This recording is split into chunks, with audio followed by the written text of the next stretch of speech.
Hi students, today I am going to cover the last part of the grade 8 students, the human organ systems part 3.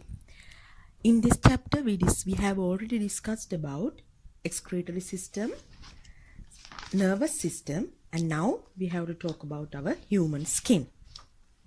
So human skin, it is the largest organ in our body.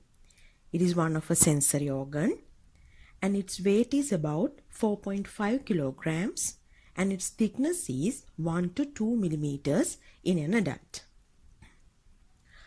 In the skin, although we can see only one layer, but biologically there are 3 layers in the skin.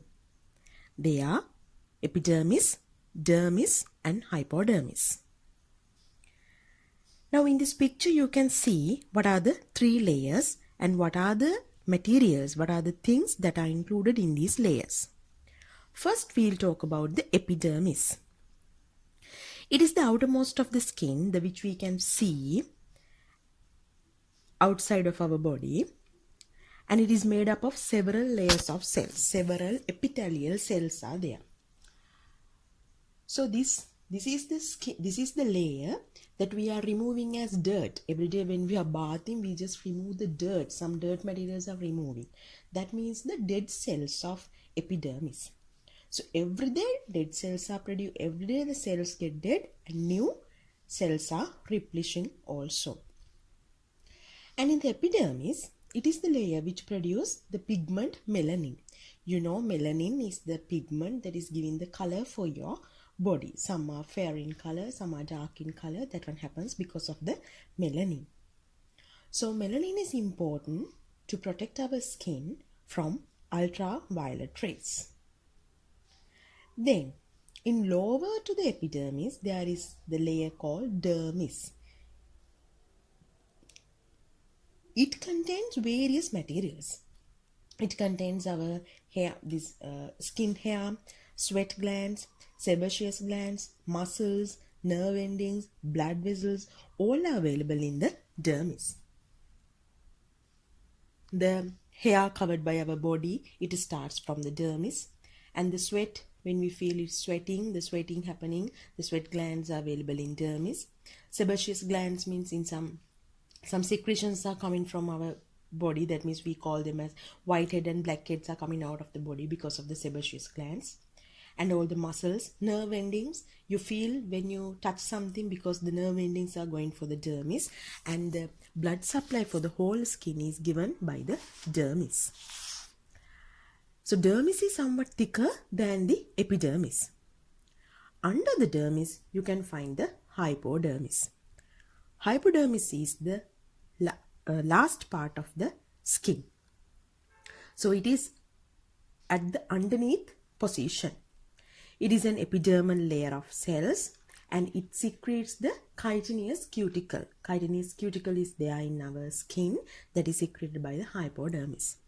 And if you are somewhat fat, that means your hypodermis layer is also somewhat big, because hypodermis is used to storage the fat of your body.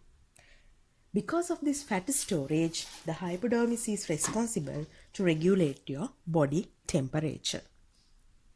So you must remember what are the main 3 parts of your skin. What are the main 3 sections of the skin. Then, now we'll talk what are the functions of human skin. Why the human skin is important.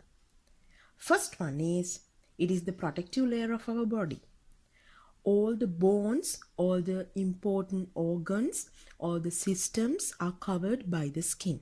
So all these valuable parts are protected through this layer of skin. And also, because of the skin, it minimizes the loss of water from our body. That means it protects us from dehydration. As I mentioned you before, melanin is composed in our skin and it protects you from the ultraviolet rays.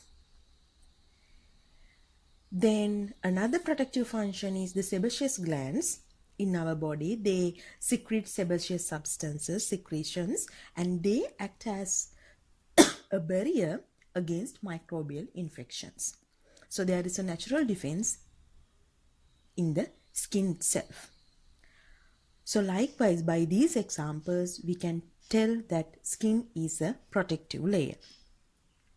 The second function is regulation of body temperature.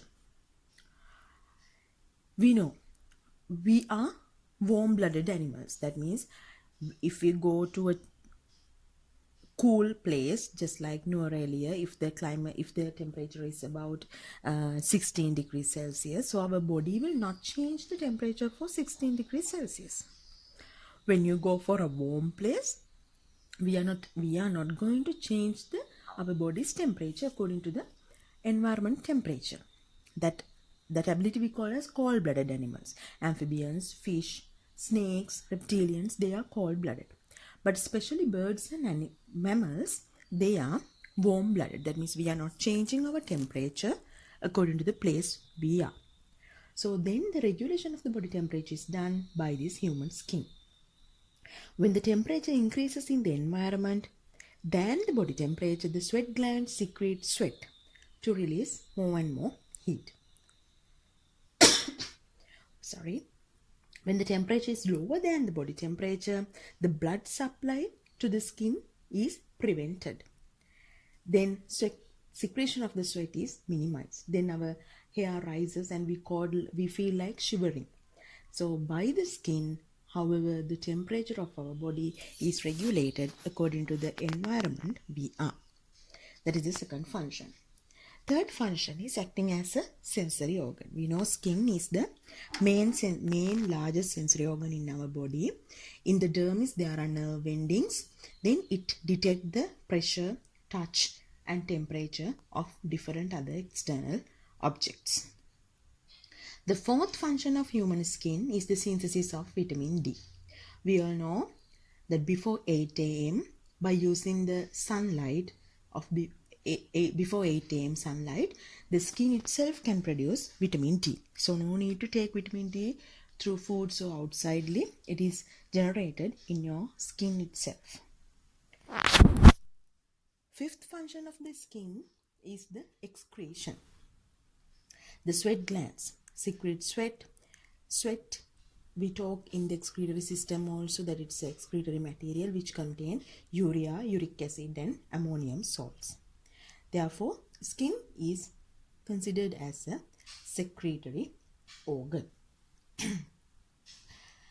Then, as the environment is always subjected to the bruises and cuts, the microorganisms, the skin can be infected by microorganisms and waste materials.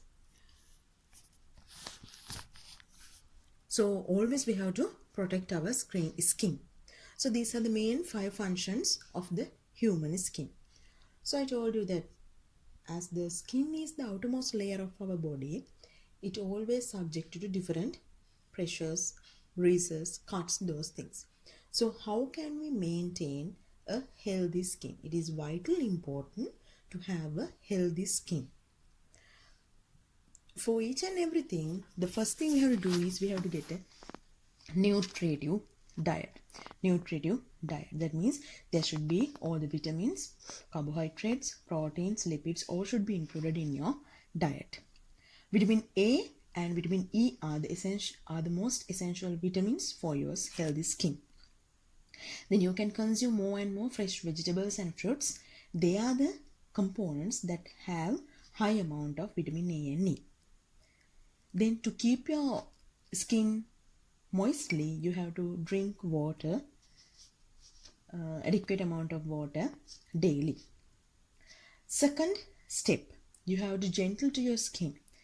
That means you have to bath daily. If you are not sick, you can bath daily, or you must have at least a wash and use a mild soap which do not wipe the oil content in your skin. Then after wash or bath, gently blot with the skin. Do not rub with the skin. Rub the skin with your towel. Just blot the skin and put some moisturizing lotion or some cream on your skin. The third step we can take to maintain a healthy skin is protection from sun. So if you are engaging in activities under the sun, or if you are exposing for the sun for a long period of time, you have to cover your skin very well. Use white color. I have told you this one, white color, it reflects the sunlight. So you can use a white color cloth and cover your skin. Otherwise, you can use a UV protective cream. The fourth measure is avoid smoking and smokers. Don't be a smoker or a non-smoker, active smoker or a passive smoker. That means don't be gathered around a smoker. Then you will also have to, although you are not smoking, you will inhale that cigarette gas. Smoking causes the narrowing of the blood vessels in the skin. Then it reduces the blood circulation. When blood circulation reduction, the skin cells are not getting the adequate amount of oxygen and nutrients. Then the skin will lose its strength and its elasticity. Then this develops wrinkles, and then your skin will looks like very older, and it will be a very dry skin, and it's just there are many wrinkles. So you will be just check this status. If he or she is a smoker, most probably their skin is wrinkled and they show more age than their exact age. Another step you can take is wearing cotton dresses, because to the cotton dresses you will feel low hot, and there will be no any sweating. The sweating will be very low. In these sunny days, you must always try to wear not those silk and nylon, just wear cotton clothes. Another step you can take is do not exchange your dresses with others. This one is happening especially when you are in a boarding or when you are in a university. Normally we exchange the clothes and wear. Then if someone is having a skin disease, that can spread through his or her dress. Therefore, don't go to wear other dresses. As well, when you buy some new cloth from a shop, first don't wear that one. Just have a wash for that cloth. Just wash the cloth and then wear, because we don't know how many number of people are doing the fit on in of the same cloth. Then another step is get medical advices. If you have any skin disorders like pimples or warts or anything, you have to consult a doctor and get the medical advices before they become severe. Then you have to manage your stress and pressure have to be managed. Then you can have a good mental health, because mental health indirectly affect on the health of our skin. So these are the main steps. You can think about more and more steps, and you may know more things how you must have a healthy skin. Then there are some disorders and diseases that are related to the skin. One is pityriasis. Pityriasis, that is known as aluham. In pityriasis, there will be some different that means the yellow color patches in your body.